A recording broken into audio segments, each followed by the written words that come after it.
अगर आप राजस्थान बोर्ड कक्षा 12 इतिहास विषय के विद्यार्थी हैं तो आज का वीडियो आपके लिए अति महत्वपूर्ण साबित होने वाला है, क्योंकि आज के इस वीडियो के अंदर मैं आपके सामने एक बहुत ही बेहतरीन मॉडल पेपर आपके लिए, आपकी जो बोर्ड परीक्षा यानी जो वार्षिक परीक्षा 2021-22 में होने वाली है उसके लिए लेकर आया हूँ। इस प्रश्न पत्र के अंदर आपके अति महत्वपूर्ण प्रश्नों का समावेश किया गया, यानी ऐसे प्रश्नों का इसके अंदर समावेश किया गया जो आपकी बोर्ड परीक्षा 2022 के अंदर आ सकते हैं। लेकिन मैं भगवान तो नहीं हूँ कि यही प्रश्न आएंगे ही आएंगे, लेकिन इसमें से काफ़ी सारे प्रश्न आपको देखने को मिल सकते हैं, ठीक है। और इन प्रश्नों से रिलेटेड भी खूब सारे आपको प्रश्न देखने को मिलेंगे। ऐसे ही और भी काफ़ी सारे मैं मॉडल पेपर आपके सामने लेकर आऊँगा, तो उन सारों का अगर कंक्लूजन या देखेंगे या सबको आप अच्छी तरीके से तैयारी करेंगे तो आपकी बेहतर तैयारी हो जाएगी। साथ में लास्ट तक जरूर देखना, क्योंकि इसके अंदर हम मानचित्र को भी, मैं आपको मानचित्र के अंदर उसके स्थानों का अंकन करके दिखाऊंगा, और साथ में इसको आप कहाँ से लिखित रूप से प्राप्त कर सकते हो इस पेपर, ये भी आपको मैं इस दौरान बताऊंगा। तो वीडियो को बिल्कुल भी आप इग्नोर नहीं करें। अगर आप चैनल पर पहली बार आए तो चैनल को सब्सक्राइब करें और वीडियो को लाइक कमेंट शेयर जरूर करें और बेल आइकन बटन दबा दें, ताकि ऐसे और भी लेटेस्ट अपडेट्स आएगी तो उसको जानकारी आपको नोटिफिकेशन के माध्यम से मिल जाएगी। और भी कोई क्वेरीज हो तो आप मुझे कमेंट करके बताएं, हमेशा मैं आपकी कमेंट्स देखता हूं, उनका रिप्लाई भी करता हूं, और उनके द्वारा जो भी सुधार आपके मिलते हैं उन सुधारों का भी मैं आपको अंकन करता हूं, ठीक है। तो आप देख रहे हो कि ये आपके पौने 2 घंटे का, सॉरी अपने पौने 3 घंटे का आपका पेपर है, 2 घंटे और 45 मिनट, और आपके 80 अंक का पूरा पेपर आपको ब्लूप्रिंट के हिसाब से बनाया गया है। तो थोड़ा लाइक कमेंट शेयर जरूर करना, क्योंकि देखो पेपर को बनाने में, सेट करने में बहुत सारा इसको समय लगता है। तो हमारा मोटिवेशन कीजिए, और एक आपके लिए कुछ नहीं लगा, 1 सेकंड का काम है, थोड़ा सा लाइक कमेंट शेयर कर जरूर करें ताकि हमारा मोटिवेशन हो और आपके लिए ऐसे ही और अच्छे अच्छे वीडियो लेकर आते रहें। तो देखो, आपको पहले, सबसे पहले आपको बहुविकल्प वाले आपके प्रश्न आएंगे, यानी ऑब्जेक्टिव टाइप के, तो उन्हीं प्रश्नों को हम सॉल्यूशन करते हैं। ऐसे 12 प्रश्न आएंगे। इससे पहले भी मैंने आपको, जो बोर्ड ने जो मॉडल पेपर जारी किया था उसको भी मैंने सॉल्यूशन करके अपलोड कर दिया। उसको नहीं देखा तो आई बटन के अंदर लिंक दी हुई है, वहां से आप जाकर देख लीजिए, और एंड स्क्रीन में भी उसको लगा दिया जाएगा, वहां से भी आप सीधा उसको जाकर के देख सकते हो। तो पहला प्रश्न इसमें है, किस हड़प्पा स्थल से नहरों के प्रमाण मिले, यानी कहाँ से वो एकमात्र हड़प्पा स्थल है जहाँ से नहरों के हमें प्रमाण मिले। तो वो चोलिस्तान है, धोलावीरा या लोथल या सोरतुगई। तो ये इसका ऑप्शन सिंह या द राइट होगा, सोरतुगई। ये दक्षिण, सॉरी अपने अफगानिस्तान के अंदर स्थित है, जो अफगानिस्तान वाला इलाका है वहां पर सोरतुगई स्थित है। तो वहां से हमें नहरों के साक्ष्य मिले। दूसरा क्वेश्चन है, मेसोपोटामिया के लेखों में वर्णित मगान से क्या सी, क्या वो सिंधु सभ्यता या ओमान या बहरीन द्वीप में उपरोक्त सभी के लिए। तो आपको यहाँ पर ध्यान रखना है, जो मगान शब्द प्रयोग हुआ वो ओमान के लिए हुआ है, जो ओमान की खाड़ी वाला क्षेत्र उसके लिए जो क्या हुआ है, इसके मेसोपोटामिया के लेखों के लिए मगान शब्द का। और सिंधु के लिए आपको यहाँ पर एक शब्द आएगा महलुआ शब्द, तो महलुआ शब्द वो सिंधु के लिए आपके यहाँ पर पूरा। जबकि जो दिलमुन नाम आएगा वो आपके बहरीन द्वीप के लिए क्या हुआ है, प्रयुक्त हुआ। वैसे ही आप देखोगे तो अगर गोदीवाड़ा का आएगा तो आपके लोथल हो जाएगा, स्टेडियम का आ जाएगा तो धोलावीरा हो जाएगा, ठीक है ना। और चोलिस्तान क्या, ये पाकिस्तान वाला जो रेगिस्तान क्षेत्र, जो राजस्थान के अंदर जो अपना बाड़मेर जैसलमेर वाली, ये थाल का, जो थार का मरुस्थल है, और इससे लगता पाकिस्तान वाला जो मरुस्थलीय क्षेत्र उसको चोलिस्तान के नाम से जानते थे। सारी चीज़ें आपको बताता चलूंगा ताकि हर चीज़ का डाउट आपको क्लियर होता रहे। अगला तीसरा, निम्न में से मौर्य साम्राज्य की 4 प्रांतीय केंद्र नहीं थे। देखो, आप पढ़ते हो 5 प्रांत पढ़ते हो, तो 5 प्रांतों में 4 तो प्रांतीय केंद्र था, एक मध्य प्रांत था, यानी जो केंद्रीय प्रांत था। तो उनमें आपको ध्यान रखना है, तो पाटलिपुत्र थी। देखो, इनमें चारों की राजधानी दी है, तक्षशिला, तोसली और सुवर्णगिरी। तो आपको देना कि उत्तरापथ की राजधानी थी तक्षशिला, दक्षिणापथ की राजधानी थी सुवर्णगिरी, और जो तोसली, जो कलिंग प्रांत था, जो अशोक के समय बना था, इसकी राजधानी, जो कलिंग की राजधानी क्या थी, तोसली। पाटलिपुर ये जो प्राची या जो मध्य प्रांत था, यानी केंद्रीय प्रांत की राजधानी। तो इसमें आपका सही आंसर होगा ऑप्शन सिंह क्या, मतलब तक्षशिला, तोसली, सुवर्णगिरी, ये तो 4 प्रांतीय केंद्रों में से एक था। एक प्रांतीय केंद्र की राजधानी उज्जैनी थी, ठीक है। जबकि जो पाटलिपुत्र है, ये पाटलिपुत्र क्या था, केंद्रीय जो राज्य था, केंद्रीय प्रांत था, उसकी राजधानी थी, ठीक है ना। तो आप समझ गए होंगे, तो इसका सही आंसर होगा पाटलिपुत्र। अगला देखते हैं, अर्थशास्त्र के लेखक है, अर्थशास्त्र ग्रंथ के लेखक क्या विशाख दत्त है, पाणिनि है, या मैग्नीसन या कौटिल्य। तो इसका सही आंसर तो होगा कौटिल्य। विशाख दत्त ने क्या लिखी, मुद्रा राक्षस लिखी, पाणिनि ने जो अष्टाध्यायी आती है वो लिखी, मैगस्थनीज ने कौन सी लिखी, आप मुझे कमेंट करके बताइए कि मैगस्थनीज ने कौन सी पुस्तक लिखी। वैसे अपने देश के नाम, प्रदेश को जो इंग्लिश में क्या कहते हैं उसी नाम के ऊपर है, तो आप मुझे कमेंट बॉक्स में जरूर बताएं। 5वां है कि बौद्ध ग्रंथों में मौर्य शासकों को क्या बताया गया है। अब देखो मौर्य शासकों के बारे में अलग अलग राय है, कोई कहता वो शूद्र है, कोई कहता वैश्य है, कोई कहता क्षत्रिय है, कोई कहता है ब्राह्मण है। लेकिन आपको यहाँ पर बौद्ध ग्रंथों के आधार पर बताना कि बौद्ध ग्रंथ उन्हें किस तरीके का मानते, तो बौद्ध ग्रंथ उन्हें क्षत्रिय मानते हैं, ठीक है, बौद्ध और जैन ग्रंथ। अगला हम देखते हैं कि दार्शनिक मोंटेस्क्यू कहाँ का निवासी था, यूनान का, इटली का, फ्रांस का या जर्मनी का, तो ये तो फ्रांस का था। जो शक्ति पृथक्करण का सिद्धांत है इसी मोंटेस्क्यू के द्वारा दिया गया था। अगला हम देखते हैं कि शेख नसीरुद्दीन चिराग दिल्ली की दरगाह कहाँ स्थित है, दिल्ली, आगरा, फतेहपुर सीकरी या अजोधन, तो इसकी दरगाह कहाँ पर है, दिल्ली के अंदर है। अगला हम देखेंगे मुगल साम्राज्य की स्थापना कब हुई, क्या 1192 में हुई, 1206 में, 1526 में, 1700। आप देखो ध्यान देना यहाँ पर क्या है, 1192 में त्राइन का द्वितीय युद्ध हुआ था। त्राइन के द्वितीय युद्ध के अंदर पृथ्वीराज चौहान की पराजय होती है और गौरी क्या करता है, गौरी उसमें विजयी हो जाता है, ठीक है। तो और उसके बाद 1206 में गौरी का जो भारत का जो सेनापति होता कुतुबुद्दीन ऐबक, वो गौरी की मृत्यु के बाद भारत में कुतुबुद्दीन ऐबक क्या करता, मुस्लिम सल्तनत की स्थापना करता। और 1707 में क्या होती है, औरंगजेब की जो अंतिम, हम कह सकते हैं अंतिम शक्तिशाली मुगल बादशाह था औरंगजेब, उसके बाद मुगल साम्राज्य विघटन होना शुरू हो गया।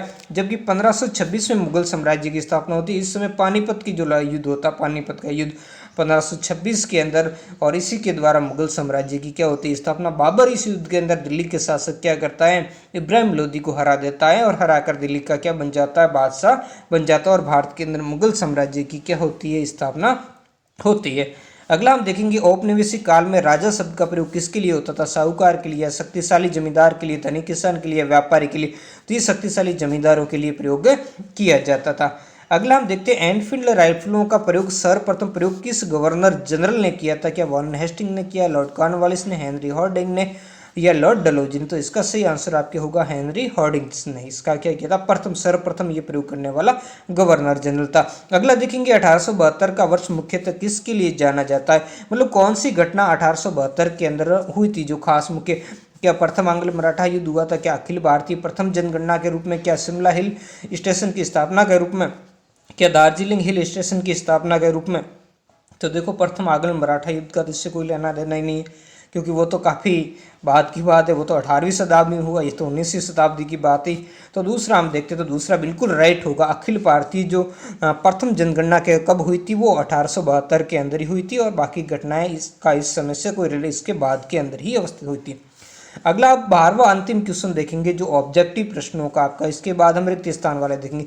टाइम पत्रिका ने तकुए जैसे शरीर और मकड़ी जैसे पेंडुक के संबोधन से किसका मजाक उड़ाया, क्या लाला लाजपत राय का, सुभाष बाबू का, वीडी सरकार का या महात्मा गांधी का। तो किसका मजाक उड़ाया था, महात्मा गांधी जी का उड़ाया था।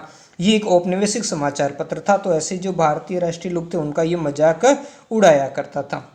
अगला हम देखेंगे आपके रिक्त स्थान वाले जो प्रश्न आपके सामने स्क्रीन पर आ चुके हैं, रिक्त स्थानों की पूर्ति कीजिए। तो पहला है कि मीराबाई मारवाड़ के रिक्त स्थान की राजकुमारी थी, तो मीराबाई मारवाड़ के मेड़ता की राजकुमारी थी, यहाँ मैं लिख देता हूँ, कहाँ की राजधानी थी, मेड़ता की राजधानी। दूसरा, ब्रिटिश शासन में गंगा यमुना के मैदान में भू राजस्व वसूलने की नीति थी, तो इस नीति का नाम था इस्तमरारी, या जिसको हम कहते हैं स्थायी बंदोबस्त था, ये संबंधित था। अगला हम देखते हैं 1857 की क्रांति के समय मुगल बादशाह कौन था। अब देखो यहाँ पर आपको ध्यान देना कि मुगल बादशाह कौन था, तो बहादुर शाह जफर था। कौन था, बहादुर शाह जफर, या फिर इसको हम बहादुर शाह सेकंड भी कहते हैं, ठीक है, ये था। अगला जो क्वेश्चन है वो क्वेश्चन है तीसरा, 1857 वाला हो गया। चौथा आप देखते हैं अखिल भारतीय जनगणना का पहला प्रयास किया गया, तो ये वही आपको अभी जो मैंने बताया था 1872 ईस्वी, ठीक है।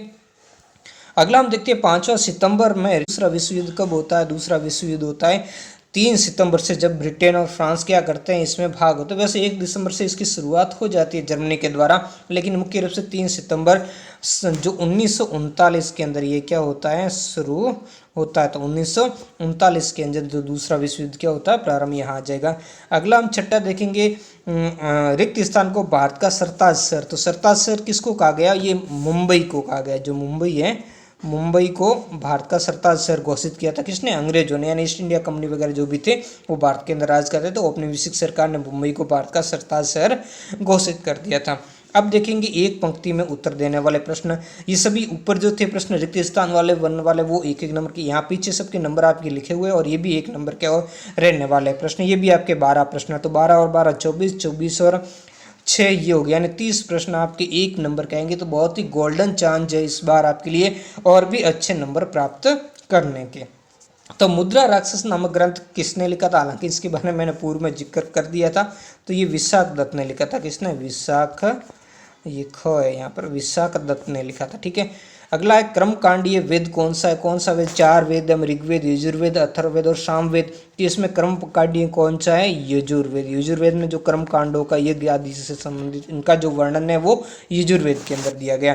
अगला देखते हैं, भारत का वर्तमान लिखने में अल बिरूनी के समक्ष उत्पन्न 2 कठिनाई। क्या? तो कठिनाई में आप लिख सकते हो भाषा से संबंधित, क्योंकि वो भारत के अंदर उस समय अधिकतर ग्रंथ संस्कृत भाषा में थे, वो भारत की भाषा वो जानता नहीं था। दूसरी तो आप इसमें लिख सकते हो कि धार्मिक अवस्था के अंदर, क्योंकि वो मुस्लिम था, तो मुस्लिम जो धार्मिक अवस्था के अंदर पड़ा, भारत के अंदर वो आया, तो भारत में हिंदू धर्म था, तो हिंदू धर्म और उनकी धार्मिक अवस्था में अलग था। इसके अलावा आप लिख सकते हो उनकी प्रथाओं में भी अंतर था, प्रथाओं में अंतर था। इसके अलावा एक अल बिरूनी और कारण बताता, भारतीय लोगों का अभिमान बताता है। अभिमान भी उसके क्या कहते हैं, उसके सामने जो कठिनाई आई थी, क्योंकि भारतीय लोग खुद को वो क्या कहते हैं, भारतीय लोग बड़ा महान मानते हैं, यानी बड़े ज्ञानी मानते हैं और कुछ बताने को तैयार नहीं होते। तो ये कुछ घटनाएं थी जिनमें से आपको 2 लिखनी थी यहाँ पर। अगला हम देखेंगे, फ्रांसवा बर्नियर ने किस ग्रंथ में पूर्व और पश्चिम की तुलना की थी? तो उसने अपना एक ग्रंथ लिखा था, travel on the Mughal empires, travels in the Mughal empire. ठीक है, तो इस ग्रंथ का आप नाम लिख सकते हैं। अगला देखते हैं कि देवी की आराधना पद्धति को किस नाम से जाना जाता? तो देवी की जो आराधना पद्धति है उसको तांत्रिक के नाम, जो तांत्रिक साधना कहते हैं ना, वो तांत्रिक साधना के नाम से। अगला हम देखते हैं कि दामिन एको से क्या तात्पर्य? तो देखो, दामिन एको क्या था? 1832 के अंदर, कब होता? 1832 के अंदर संथालों को स्थायी रूप से बसाने के लिए दामिन एको नामक एक भूभाग अंग्रेजों द्वारा क्या किया गया था? निश्चित किया गया था। ठीक है। अगला हम देखते हैं क्वेश्चन संख्या इसका 7वां, कि बंगाल में जोतदारों को किन किन नामों से? देखो, जोतदार कौन से? बंगाल के जो धनी किसान थे उनको जोतदारों को, धनी किसान या जो मुखिया लोग थे उनका जो समूह था, उन समूह को जोतदार के नाम से जाना जाता था। अब इनको देखो किन किन नामों से, तो इनको अलग अलग नाम थे। जैसे कई जगह इनको हवलदार कहा जाता था, हवलदार के नाम से। कहीं इनको गांटीदार भी कहा था, गांटी तो है ये, घाटीदार या फिर मंडल के नाम से। तो ये कुछ नाम थे जिनके नाम से इन अलग अलग नामों से बंगाल के जोतदारों को जाना जाता। ठीक है। अगला, बलपूर्वक कन्या का अपहरण करके जो विवाह किया जाता था वो विवाह क्या कहलाता था? तो ऐसे विवाह को हम राक्षस विवाह कहते हैं। कैसा विवाह?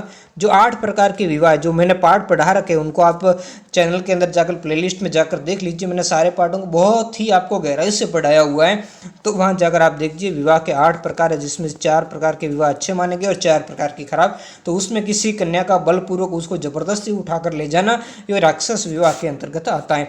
अगला हम देखते हैं कि मोहम्मद बिन तुगलक ने इब्न बतूता को कहाँ का काजी नियुक्त किया था? तो इसको कहाँ का काजी? दिल्ली का काजी नियुक्त किया था। यहाँ मैं लिख देता हूँ, चलो ठीक है ना। कहाँ का काजी इसको नियुक्त किया था?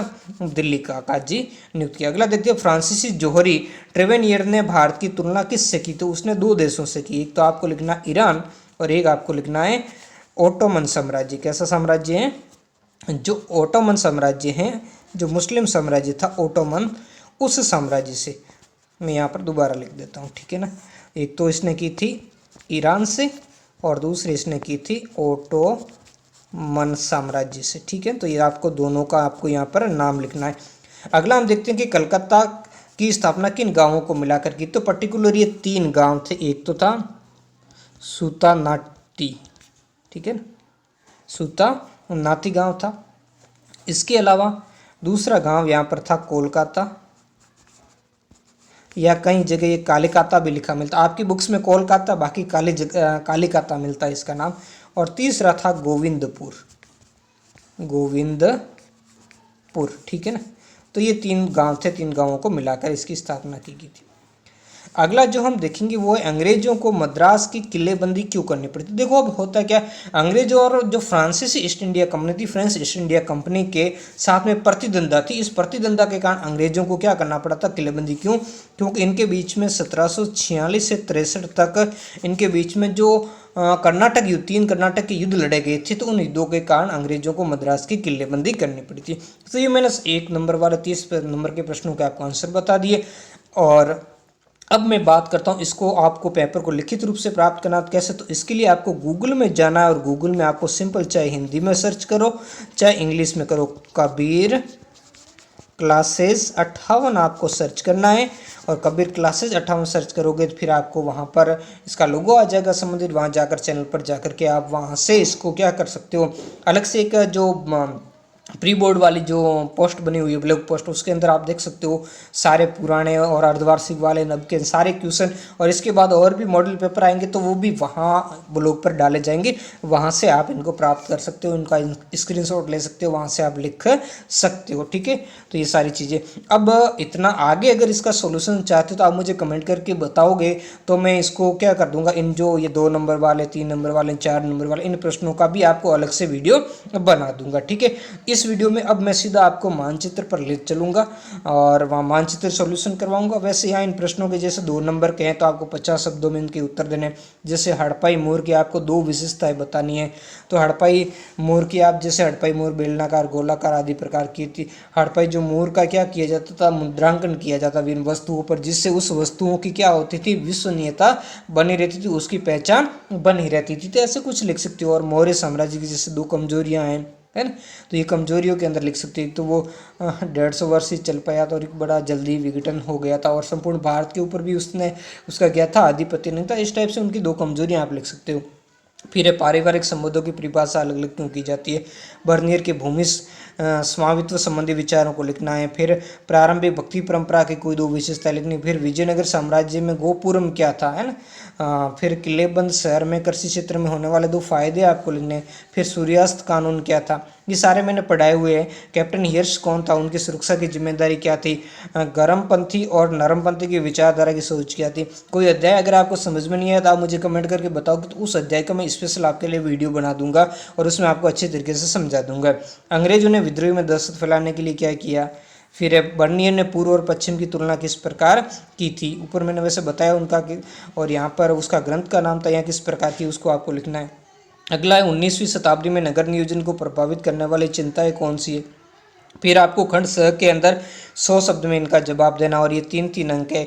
और इनमें अथवा वाले प्रश्न आप ध्यान देना। जैसे 17वें के अंदर 2 प्रश्न है, हड़प्पा सभ्यता को जानने में नई तकनीकें तथा प्रश्न अत्यंत उपयोगी थी, स्पष्ट कीजिए। या तो ये करना या फिर पुरातात्विक व्याख्या की प्रमुख समस्याओं का वर्णन, दोनों में से कोई एक करना है। ऐसे ही आगे 18वें में भी ऐसे ही, या तो इतिहास की जानकारी में सिखों की भूमिका के बारे में लिखिए, या अभिलेख साक्ष्य की सीमाएं या कमियां कौन कौन सी वो आपको बताना है। ठीक है, 3 नंबर का प्रश्न है, आपको 100 शब्दों में इनके जवाब देने। 19वां भी वैसे विजयनगर साम्राज्य के किन्हीं 2 ऐतिहासिक स्मारकों का आपको उल्लेख करना 100 शब्दों में, या फिर आप हम्पी खोज किस प्रकार हुई। आपके कितने नंबर आते हैं वो नंबर आप मुझे कमेंट करके आप जरूर बताएं। 20वां औपनिवेशिक शहर के अमीर भारतीय एजेंट और बिचौलियों ने समाज में श्रेष्ठता स्थापित करने में क्या क्या उपाय यदि कीजिए। सिविल लाइन्स क्या थे 1857 की क्रांति के बाद ब्रिटिश सरकार ने इन्हें क्यों बसाया। ठीक है, अब आ जाता खंड द, आपके 250 शब्दों में, यानी निबंधात्मक प्रश्न है, 4 अंक के हैं और इनके आंसर देने। ठीक है, तो इनमें भी अथवा वाले दोनों में से आपको ये करना, या तो भारत छोड़ो आंदोलन के बारे में जो ब्रिटिश शासन के खिलाफ गांधी जी का तीसरा बड़ा आंदोलन था, उदाहरण के साथ में आपको समझाना, या फिर 1919 तक महात्मा गांधी ने राष्ट्रपति के रूप में उभर चुके जिसमें गरीबों के प्रति गहरी सहानुभूति थी, व्याख्या कीजिए। और 22वां आपको है सूफी मत क्या, इस मत की प्रमुख जो शिक्षाओं का आपको वर्णन किया जाए, या लिंगायत या वीर से परंपरा के धार्मिक सिद्धांतों की व्याख्या करनी। ठीक है, ये 2 प्रश्न ही हैं। तीसरा आपके 4 नंबर वाला मानचित्र, जिसको अभी मैं मानचित्र में हल करवाऊंगा। इसमें या तो देखो कई बच्चे 2 करते, दोनों नहीं करना। अब देखो अथवा या तो इन 4 स्थानों को आपको मानचित्र में पढ़ना, या फिर इन 4 स्थानों को आपको पढ़ना। मैं वैसे इन 4-4, 8 की स्थानों को आपको भर के दिखवा दूंगा ताकि आपको सारी चीज़ें समझ में आ जाए। चलो, ये मानचित्र आपके सामने आ चुका है। मानचित्र कह रहा मैं भी रेडी हूँ आप सबकी हेल्प के लिए, और मानचित्र के लिए मैं अलग से वीडियो बनाऊंगा। जो महत्वपूर्ण आपके स्थल है वो जल्दी आपको वीडियो आपके सामने आ जाएगा, और उसमें सारे मानचित्र फिर आपको कहीं देखने की जरूरत नहीं। और मानचित्र के जो मैंने पुराने वीडियो जो पिछली बार के जो बोर्ड एग्जाम के लिए बच्चों के थे, हालांकि भले ही वो सिलेबस अलग था लेकिन स्थान वही है, वो वीडियो भी आप देख लेना। जो मिशन मेरिट प्लेलिस्ट उसके अंदर है वो वीडियो भी आप देख लेना, क्योंकि वो सारे क्षेत्र वही है, स्थान वही है, जगह वही है, कोई भारत वही है, कोई चेंज नहीं हुआ है। लेकिन फिर भी मैं नया वीडियो भी आपके लिए लेकर आऊँगा, जिसमें से 1, 2 या जो भी 4 जितने भी वीडियो होंगे आपके लिए सारे स्थान में करवा दूंगा, ताकि आपको सारी चीज़ें क्लियर हो जाएगी। तो पहले हम इसका स्थान भरते हैं। जैसे इसमें धोलावीरा पूछा था, तो धोलावीरा कहाँ पर है, गुजरात के अंदर, तो गुजरात ये स्थान। देखो मानचित्र आपके इस टाइप का आ सकता है, या बीच में राज्य नहीं दिया, राज्य दिया भी आ सकता है ना। तो कोई दिक्कत नहीं, आपको मैं इसलिए इस पर प्रैक्टिस करवा रहा हूँ। तो आप भर लेंगे तो आप राज्य दिए होंगे तो भी आसानी से भर पाएंगे। तो इसके अंदर यहाँ पर आपको लिख देना है धोलावीरा। फिर आपको दूसरा जैसे मुंबई, तो मुंबई महाराष्ट्र के अंदर यहाँ पर है, ये समुद्र तट के ऊपर थोड़ा सा नीचे, तो यहाँ पर आप लिख दीजिए। जहाँ पर जगह है, जगह नहीं है तो आप तीर का चिन्ह करके आप लिख दीजिए, मुंबई आ गया। फिर सतारा, तो सतारा यहाँ पर है महाराष्ट्र के अंदर, तो यहाँ पर आप लिख देंगे सतारा। वैसे सतारा आप कहीं भी अंकन करो कोई दिक्कत नहीं है, राज्य के अंदर आपके अंकन होना चाहिए। वैसे सतारा थोड़ा इस साइड में है, ठीक है, तो आप अंकन व्यवस्थित रूप से कर देना है। अगला हम देखेंगे अवध। तो अवध जो उत्तर प्रदेश के अंदर वर्तमान में जो इलाहाबाद वाला क्षेत्र है, तो ये उत्तर प्रदेश, यहाँ पर आपको क्या करना है, अवध का अंकन कर देना है, ठीक है ना। ये अवध 4 स्थान हो गए। अब दूसरे 4 स्थान जो अथवा वाले देते उसमें दिया था मद्रास। तो मद्रास आपके तमिलनाडु के अंदर इस तट पर है, यहाँ पर पूरा सा नीचे की साइड में, थोड़ा सा मैप को आपके ऊपर कर देता हूँ, यहाँ पर है, ठीक है ना। तो यहाँ पर हम इसको मद्रास का अंकन कर लेंगे, ठीक है। उसके बाद दिया था आपके कानपुर। तो कानपुर उत्तर प्रदेश के अंदर यहाँ पर है, तो ये हम यहाँ पर लिख देंगे कानपुर, ठीक है। फिर आपके आ जाएगा मेरठ। तो मेरठ भी यहाँ दिल्ली के पास उत्तर प्रदेश के अंदर, तो यहाँ पर आप लिख दोगे मेरठ, ठीक है। उसके बाद आ गया उज्जैन। तो सबसे सेंटर में कर देना, मध्य प्रदेश के अंदर है आपके ये उज्जैन। तो ये कुल मिलाकर के आपका पेपर था। कैसा लगा और आराम से सोल्व कीजिए। पहले ब्लॉग पर जाइए, ब्लॉग से पूरा बिना देखे पेपर सोल्व कीजिए, फिर वीडियो के माध्यम से उनके उत्तर देखकर आप मूल्यांकन करके मुझे कमेंट में बताइए कि आपके वास्तव में कितने नंबर आ रहे हैं। तो आज के वीडियो में इतना ही, मिलते हैं नेक्स्ट वीडियो में नए टॉपिक के साथ। धन्यवाद।